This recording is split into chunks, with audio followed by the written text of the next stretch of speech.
Well, in this short quick fix tutorial, I want to show you how I would go about applying a soft focus glamour glow effect to a portrait. It's actually very easy and very quick to do. I have an image open in front of me. This is Emma.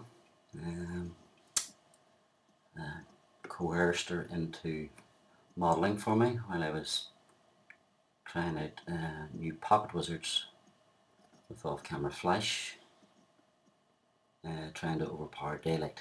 It seems to have worked quite well.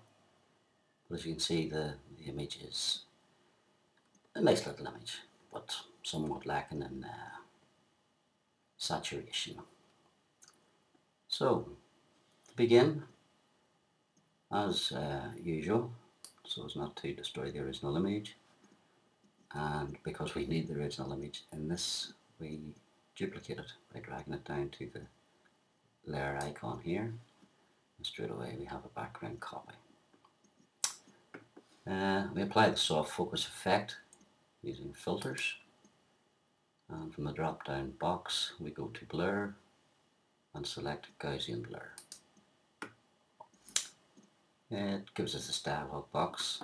As you can see, I have the preview ticked as usual, and as with most of these boxes, the slider at the bottom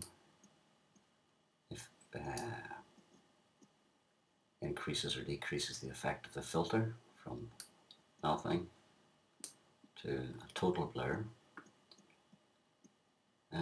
For this example, I want quite a lot of blur in it, but I'd like to see the features just coming through the blur effect, and I will accept that.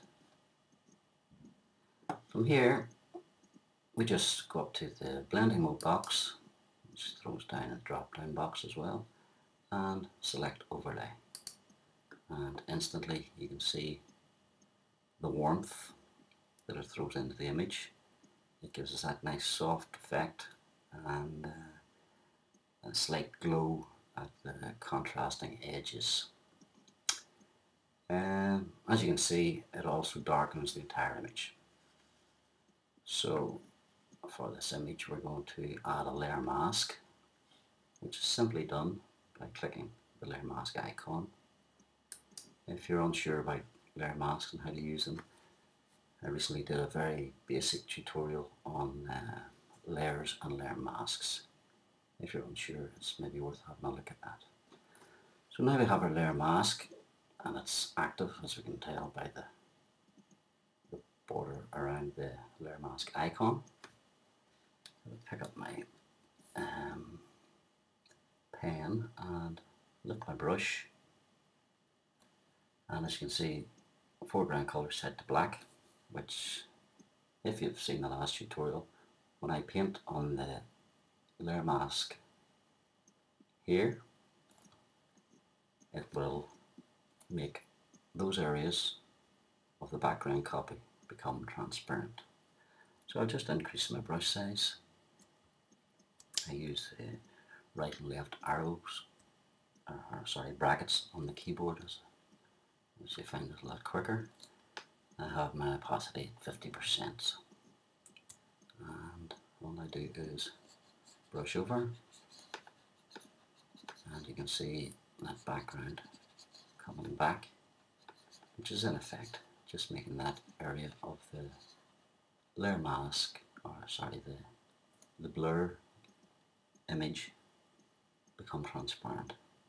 I'll reduce my brush size and bring back the detail in the hair.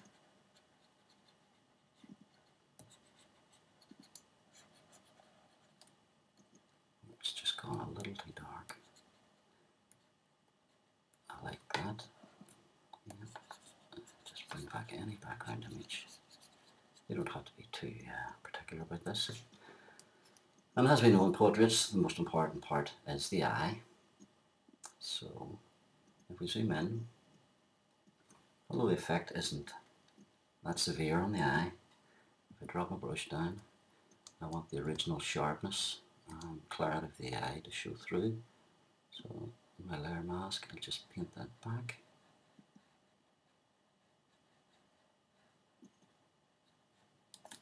Maybe, although this is blurred in the image, we'll get the colours to match on the other eye. And we'll zoom out again. There's the effect. I switch the background copy off, which has the blur effect applied. You can see quite a dramatic difference, and it turns what is quite an ordinary little portrait into quite a glamorous photograph. It's an effect I like to use, and why not give it a try?